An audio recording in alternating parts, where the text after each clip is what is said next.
14 জন নারীর সাথে দেখা করতে পারবে একজন পুরুষ। এগুলো খুব গুরুত্বপূর্ণ, এগুলো আমরা জেনেও অনেকে ভুলে গেছি।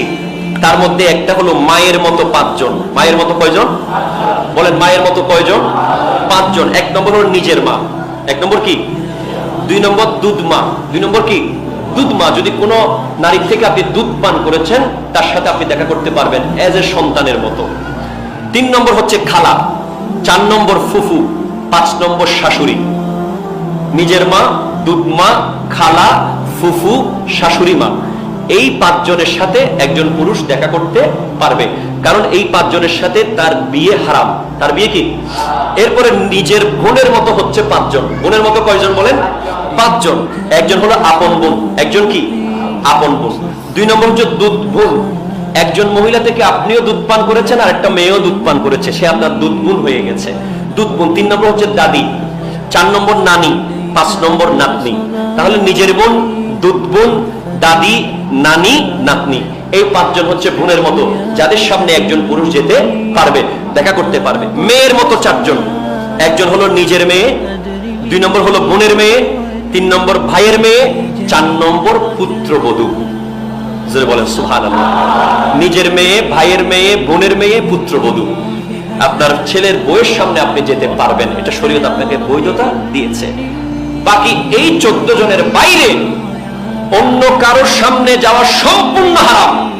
শুধু সামনে যাওয়া না, মোবাইলে কথা বলাও হারাম, ফেসবুকে চ্যাট করাও হারাম, মেসেজ আদান প্রদান করাও হারাম।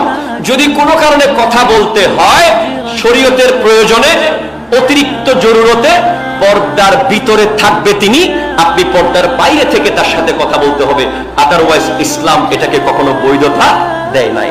এরপরে একজন মেয়ে 14 জন পুরুষের সামনে যেতে পারবে, তার মধ্যে একজন হলো নিজের বাবা। একজন কি?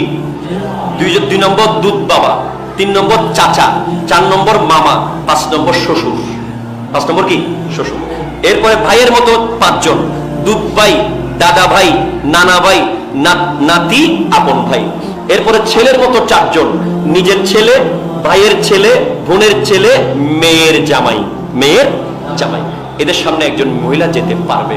বাকি এখন আমার ইয়াং জেনারেশনকে বলবো, হুজুর আপনি তো 14 জন করে 28 জনের হিসাব দিলেন, তা আমি তো শপিং মলে যাই, আমার সামনে অনেক মেয়ে পড়ে, আমি বাজারে যাই, আমার সামনে অনেক মেয়ে পড়ে, আমি রাস্তায় হাঁটি, গাড়িতে বসি, অনেক মেয়ে পড়ে, তো আমি কি করব? আল্লাহর ওলিদের জীবনে স্টাডি করে দেখা গেল, আপনার সামনে যদি আপনার চেয়ে বয়সে 1 বছরের বড় মনে হয় কোনো মেয়েকে দেখতে, মনে রাখবেন সে যেন আপনার মা দাঁড়িয়ে আছে। জোরে বলেন সুবহানাল্লাহ। আর যদি আপনার থেকে একটু আপনার বয়সের সমান মনে হয়, সে যেই রকম, যেই মেয়ে হোক, যেখানকার মেয়ে হোক, যার মেয়ে হোক, যার বোন হোক, আপনি মনে করবেন সে যেন আমার বোন দাঁড়িয়ে আছে। আর আপনার বয়সের ছোট যদি কাউকে আপনি দেখেন, আপনি নিজে মনে করবেন এই আমার ঘরে যে আমার একটা কন্যা আছে, এটাও আমার কন্যা। তাহলে ইসলাম বলছে তুমি তোমার মা, তোমার নিজের বোন, তোমার নিজের কন্যার সাথে তুমি কখনো খারাপ দৃষ্টিতে দেখতে পারো না, হারাম। সুতরাং তুমি